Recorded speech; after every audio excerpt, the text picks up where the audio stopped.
Hello friends, इस video में हम cell cycle and cell division chapter के कुछ इम्पॉर्टेंट क्वेश्चंस सॉल्व करेंगे। इससे पहले वाले वीडियो में हम लोगों ने सेल चैप्टर के कुछ इम्पॉर्टेंट क्वेश्चंस सॉल्व किए थे। तो आइए स्टार्ट करते हैं इस वीडियो को।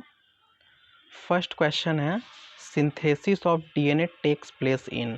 हमें पता है कि सेल डिवीज़न में दो फेज़ होते हैं, एक होता है इंटरफेज़ एंड दूसरा होता है एम फेज। इंटरफेज फर्दर 3 सब फेजेस में डिवाइडेड होता है, दैट इज जिसमें कि पहला होता है G1, देन आता है S फेज एंड देन आता है G2 फेज। तो क्वेश्चन में क्या है, synthesis of DNA takes place in. Synthesis of DNA interphase में होता है, पर इंटरफेज का तीनों ऑप्शन इसमें दिया हुआ है, that is G1, G2 and S, G1, S and G2। तो डीएनए सिंथेसिस S फेज में होता है, इंटरफेज के S फेज में डीएनए सिंथेसिस होता है। नेक्स्ट क्वेश्चन की तरफ चलते हैं।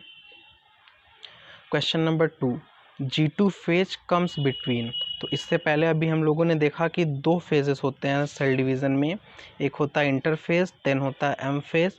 इंटरफेज 3 फर्दर सब फेजेस में डिवाइडेड है, that is G1, S, G2। तो यहाँ से हमें देखने को मिल रहा है कि ये जो हमारा G2 फेज है ये S एंड M फेज के बीच में आता है। तो इसका फर्स्ट ऑप्शन में दिया हुआ है S एंड M फेज, तो फर्स्ट ऑप्शन ही करेक्ट है। बाकी G1 एंड S ये इनकरेक्ट है। क्यों? क्योंकि G1 एंड S के बीच में कोई फेज नहीं है। G1, S एंड D, तो D कोई फेज होता ही नहीं है।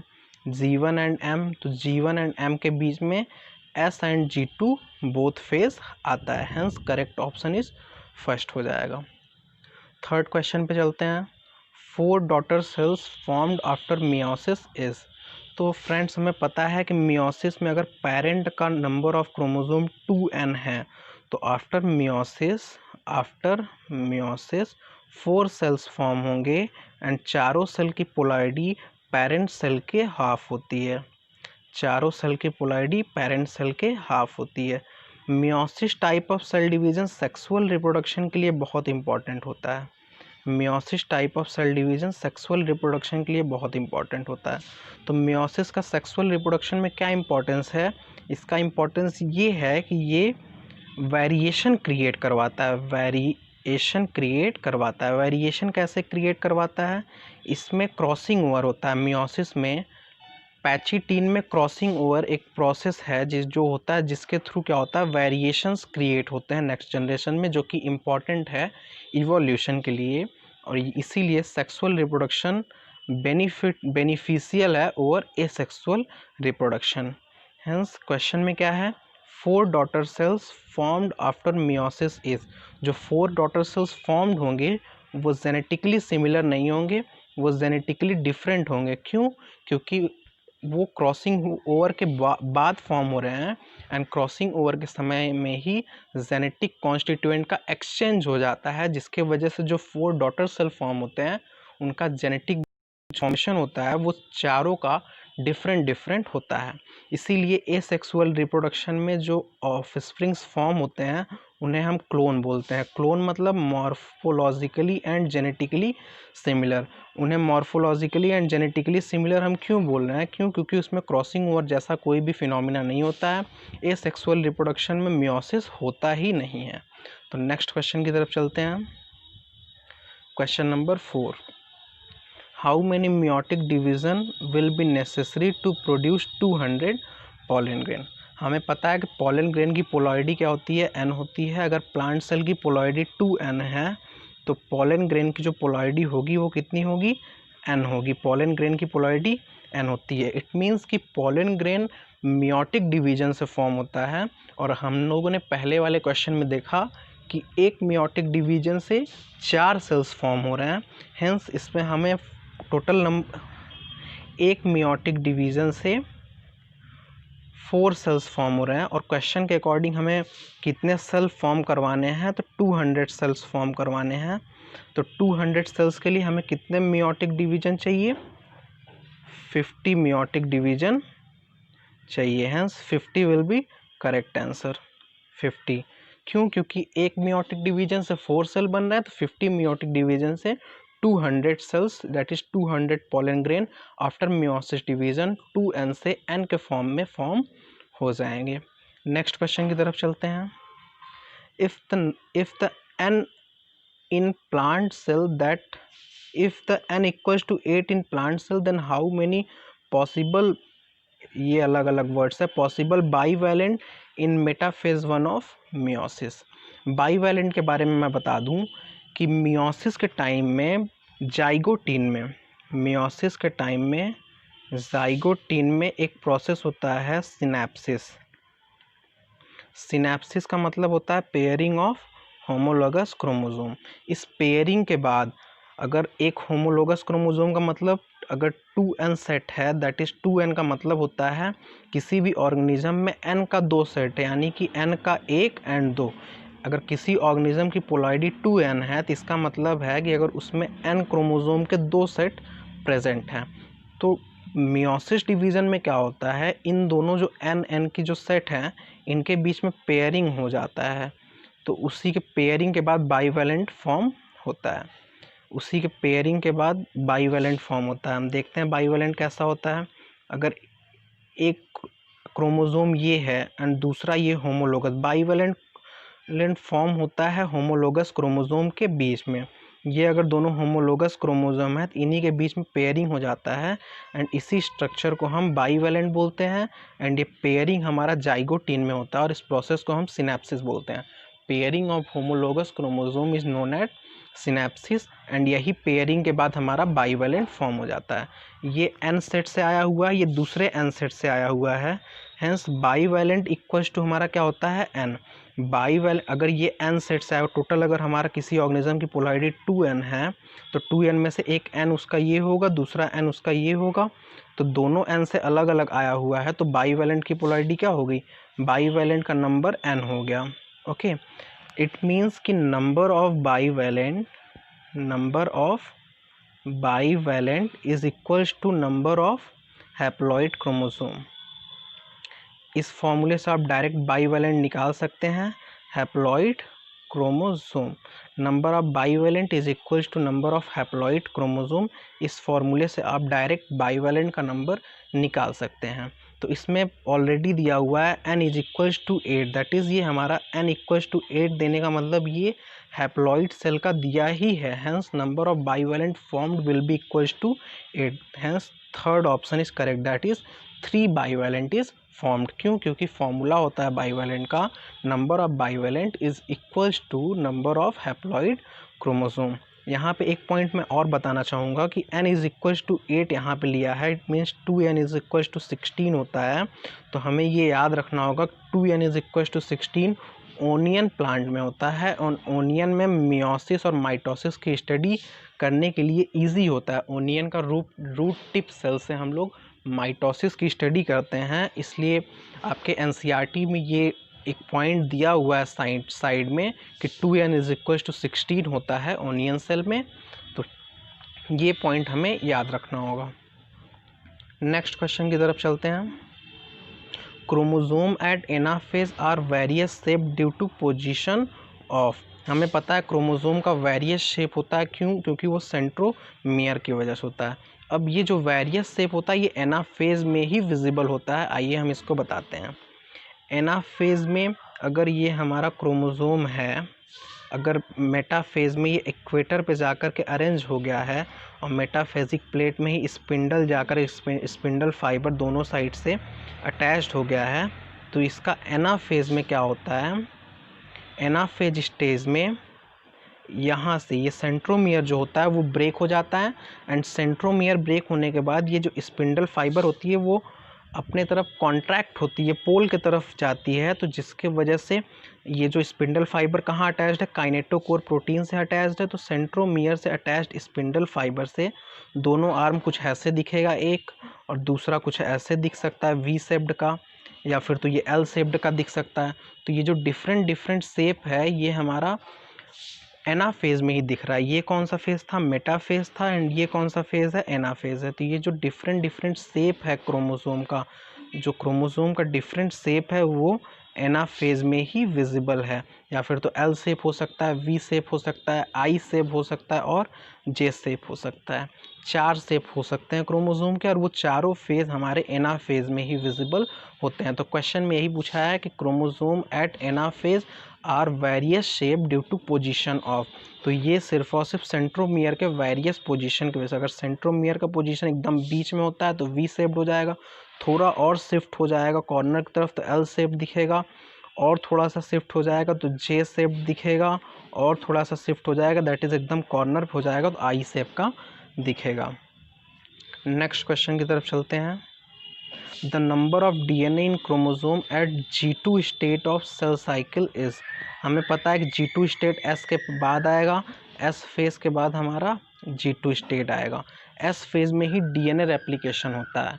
तो डीएनए रेप्लिकेशन के बाद अगर किसी ऑर्गेनिज्म में 2n नंबर ऑफ क्रोमोसोम हैं तो डीएनए रेप्लिकेशन के बाद G2 फेज में भी अगर S फेज में उसका 2n नंबर ऑफ क्रोमोसोम था और after DNA replication G2 phase में भी नंबर ऑफ क्रोमोसोम 2n ही होंगे।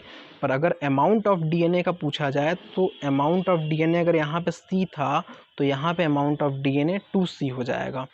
अमाउंट ऑफ डीएनए बढ़ता है, एस फेज में डीएनए रेप्लिकेशन होता है ना कि क्रोमोसोम का रेप्लिकेशन होता है। ऐसा क्यों होता है ये भी देख लेते हैं हम। अगर ये हमारा एक क्रोमोसोम है तो इस क्रोमोसोम में एस फेज में इसी क्रोमैटिड पे, ये जो क्रोमैटिड है इसी क्रोमैटिड में एस फेज पे एक दूसरा डीएनए का स्ट्रैंड फॉर्म हो जाता है। क्योंकि सिंगल क्रोमैटिड पे ही है इसलिए हम इसको क्रोमोसोम 1 गिनते हैं, पर अमाउंट ऑफ डीएनए बढ़ गया। पहले अमाउंट ऑफ डीएनए अगर 1 था तो बाद में अमाउंट ऑफ डीएनए 2 हो जाएगा, ये सेकंड वाला, that is amount of DNA C से 2C हो गया, पर नंबर ऑफ क्रोमोसोम उतना ही है। क्यों उतना ही है? क्योंकि सेंट्रोमियर का डिवीजन नहीं हुआ है। हेंस क्वेश्चन में क्या पूछा है, the number of DNA in chromosome at G2 state of cell cycle. इसमें डीएनए के बारे में पूछा है तो डीएनए का नंबर 2 टाइम्स हो जाता है, क्रोमोसोम का नंबर उतना ही रहता है, दैट इज 2n से 2n ही रहेगा, बट डीएनए का amount of DNA, number of DNA C से 2C हो जाता है। हेंस इसका करेक्ट आंसर सेकंड हो जाएगा, दैट इज 2 टाइम्स हो जाता है। नेक्स्ट क्वेश्चन की तरफ चलते हैं। Bulk of histone protein are synthesised in. हमें पता है हिस्टोन प्रोटीन का फंक्शन होता है न्यूक्लियोसोम के फॉर्मेशन में, पैकेजिंग ऑफ डीएनए में होता है।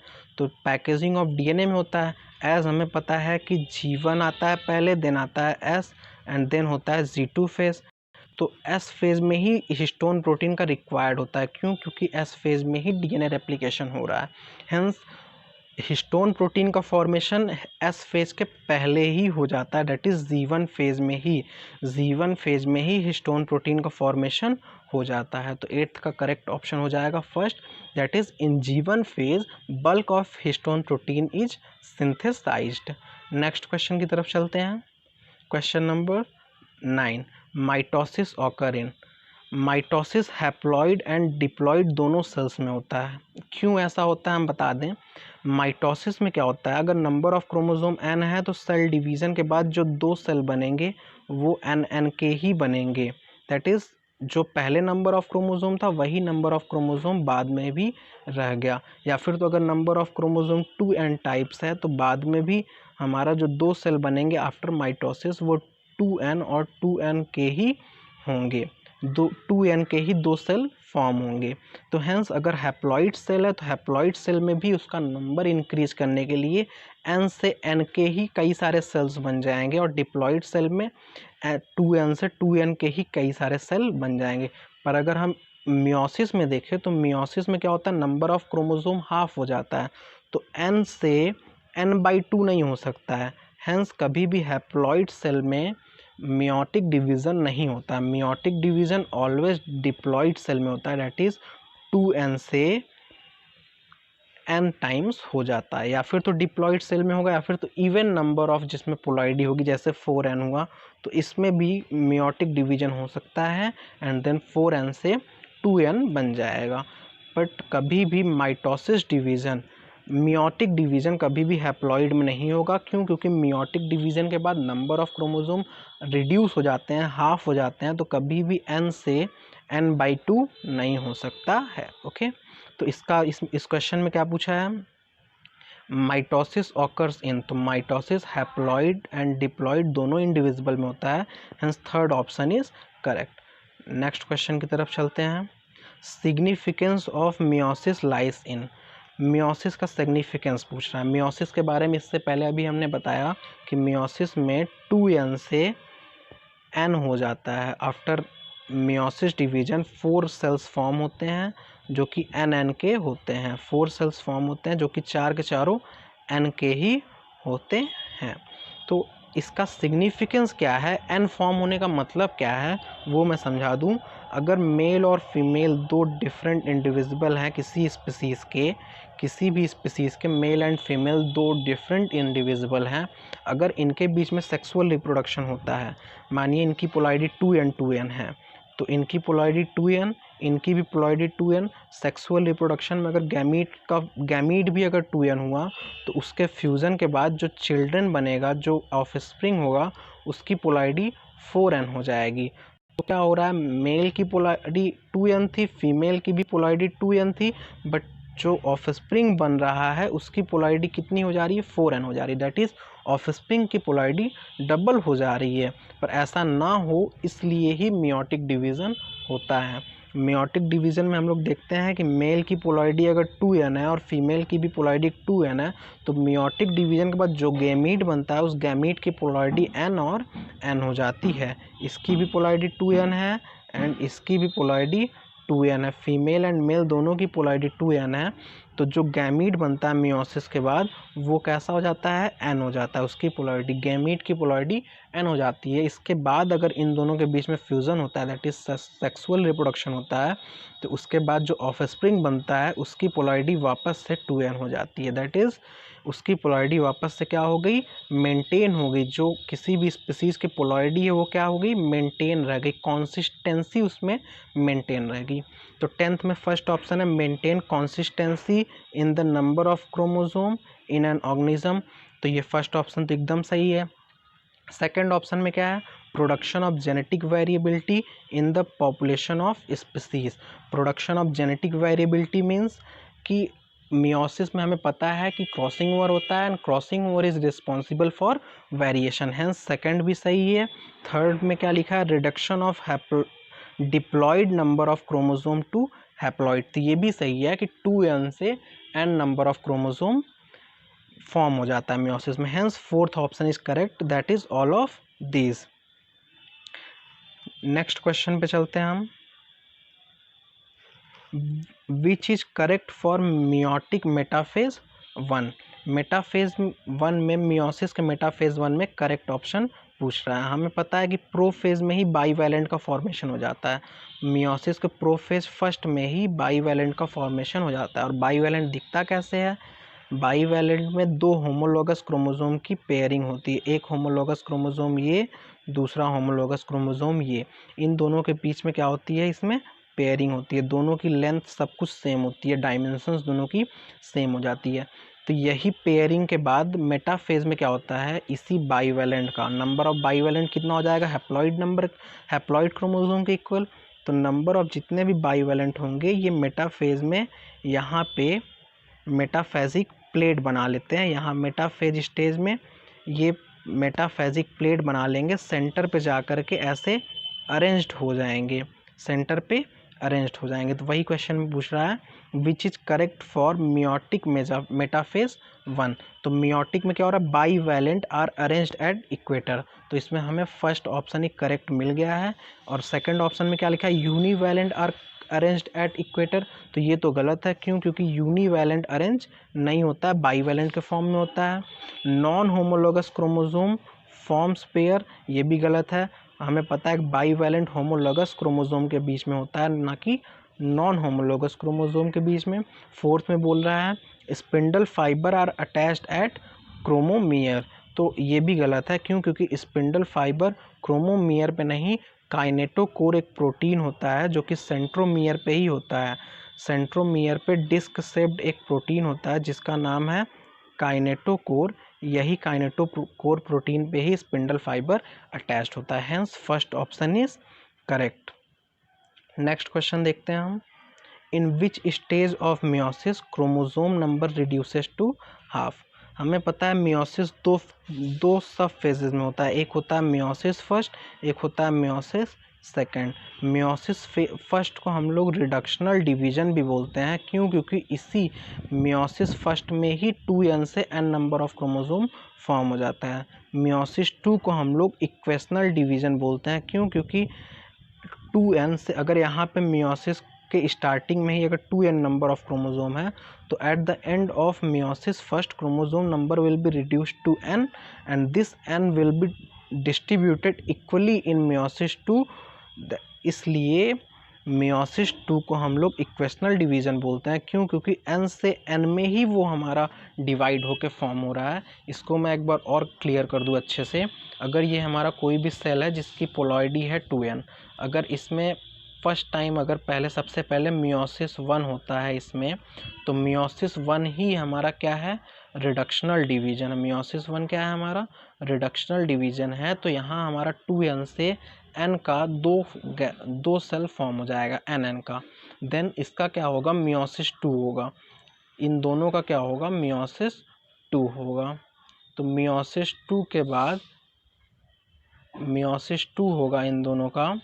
तो मियोसिस 2 के बाद n के ही 4 सेल्स फॉर्म हो जाएंगे फाइनली। तो मियोसिस 2 में आप देख रहे हैं इक्वेशनल डिवीजन हो रहा है, जो पोलॉइडी यहाँ पे थी वही पोलॉइडी यहाँ पे जा रही है। पर मियोसिस 1 में क्या हो रहा है? जो पोलॉइडी यहाँ थी उसका हाफ पोलॉइडी यहाँ पे जा रहा है। Hence meiosis 1 is reductional division and meiosis 2 is equational division. Okay, तो इसमें पूछ रहा है in which stage of meiosis the chromosome number reduces to half. तो कौन सी स्टेज में हो रहा है? मियोसिस 1 में हो रहा है, और मियोसिस 1 के एनाफेज में ये होता है। मियोसिस 1 भी फर्दर डिवाइडेड होता है prophase first, metaphase first, prophase first, metaphase and anaphase first and telophase first में ये डिवाइडेड होता है। तो 4 सब फेजेज में मियोसिस 1 डिवाइडेड है, जिसमें से एनाफेज फर्स्ट में क्रोमोसोम नंबर रिड्यूस हो जाता है half. Hence first option is correct. तो फ्रेंड्स, इस वीडियो में हम 12 क्वेश्चन तक ही देखते हैं। इसके पार्ट 2 में हम बाकी के क्वेश्चंस को देखेंगे। And please like, share and subscribe the channel.